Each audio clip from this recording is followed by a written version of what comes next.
Welcome once again to the Daily Message. On May 4th, 2017, my wife and I received news that changed her life and our lives forever.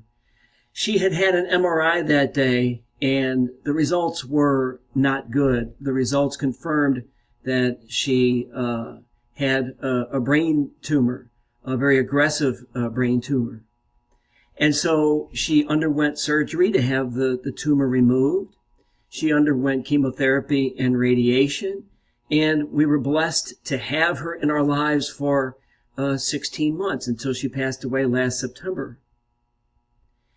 And there were many things that I have learned and continue to learn through that whole experience. One of them is how precious and precarious is the gift of health. And even though I've always been grateful for having had good health, I am now more grateful than ever for God's daily bread, God's daily gift of health. I'm grateful for the ability to walk. I'm grateful for the ability to breathe, to see, and to hear.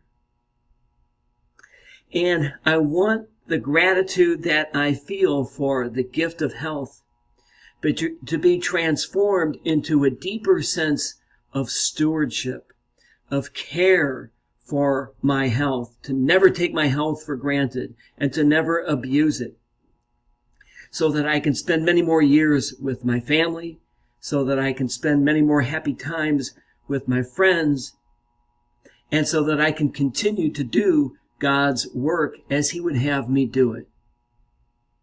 Thank you for listening, and I hope you have a good day.